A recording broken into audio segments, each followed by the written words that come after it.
नमस्कार, जय हिंद, जय बिहार। मैं हूं आप सबका दोस्त वकील सह पत्रकार एसके पंकज।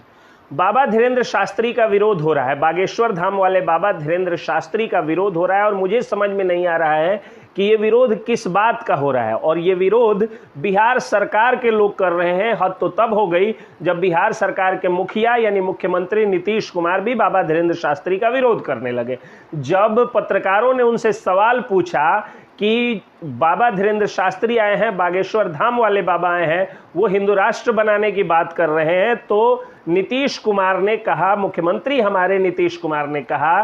कि जब संविधान बना तो सबकी मर्जी से बना और सभी लोगों ने इस संविधान बनाने में अपनी अपनी भागीदारी दी और इस भागीदारी के आधार पर बापू के कंसेंट से, बापू महात्मा गांधी के कंसेंट से संविधान बना और बापू ने जो नाम दिया है वही नाम रहेगा, मतलब कि हिंदू राष्ट्र नहीं बन भारत, जैसा मुख्यमंत्री नीतीश कुमार कह रहे हैं। मुख्यमंत्री नीतीश कुमार के राज में जिस तरह से अपराध बढ़ रहा है और वो प्रधानमंत्री बनने का सपना देख रहे हैं, तेजस्वी यादव उप मुख्यमंत्री से मुख्यमंत्री बनने का सपना देख रहे हैं, लग तो ये रहा है कि बिहार में जिस तरह जंगल राज की स्थिति है और जिस तरह से सनातन धर्म का विरोध हो रहा है, सारे सनातनी एक हो गए और एक होकर के ईवीएम पर वो एकता का परिचय दे दिए, तो मुख्यमंत्री नीतीश कुमार मुख्यमंत्री नहीं रहेंगे, प्रधानमंत्री तो बनना दूर की बात। यानी चौबे जी जब चले थे छब्बे बनने और दुबे जी बन के रह जाएंगे। अब रह गई बात कि बाबा धीरेन्द्र शास्त्री यानी बागेश्वर धाम वाले बाबा का मेरी समझ में नहीं आ रहा है कि क्यों इतना विरोध हो रहा है। क्या वो हिंदू राष्ट्र की बात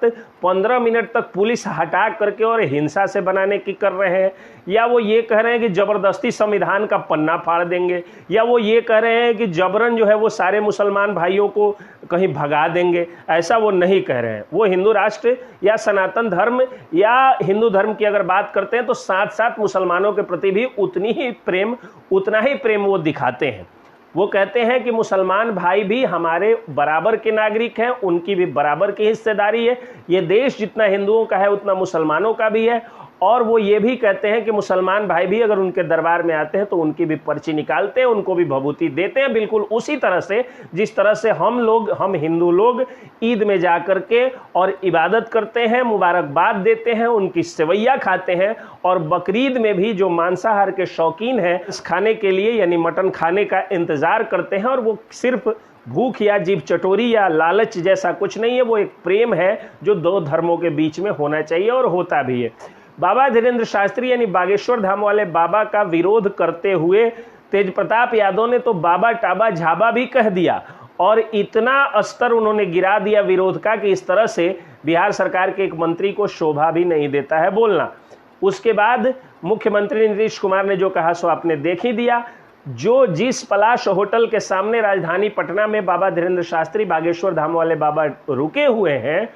उसके सामने से पोस्टर जो लगा हुआ था उनका, वो पोस्टर भी फाड़ दिया गया। और उनका एक जगह पोस्टर पटना में लगा हुआ है, वो वहाँ पे कालिख पोत दी गई और वहाँ पे एक ऐसा शब्द लिख दिया गया जिस शब्द का जिक्र करना भी मेरे लिए पाप समान होगा, क्योंकि मुझे लगता है कि भगवान राम के सबसे बड़े और हनुमान के सबसे बड़े दूत इस भारत में अभी के समय में कोई है तो वो है बागेश्वर बाबा उर्फ धीरेन्द्र शास्त्री जी। तो उनके बारे में ये शब्द अगर कोई लिखता है तो वो गलत है। अब अगर मेरी अकेली आस्था होती हनुमान जी के प्रति या बागेश्वर बाबा के प्रति तो मैं कहता 3 से 4 लाख लोगों के बैठने की व्यवस्था की गई थी पंडाल में और 10 लाख बिहारियों से ज़्यादा पहुंच करके 4 से 5 किलोमीटर तक दर्शकों की भीड़ ने बता दिया कि बाबा के प्रति बिहारियों की आस्था है। और इसी आस्था का सम्मान करते हुए हम लोगों को पगला दीवाना यमला बाबा ने अपने प्यार भरे चुटकीले अंदाज से हम बिहारियों को संबोधित भी किया। इसलिए मैं अंत में यही कहना चाहता हूं कि बागेश्वर धाम वाले बाबा धीरेन्द्र शास्त्री का समर्थन होना चाहिए,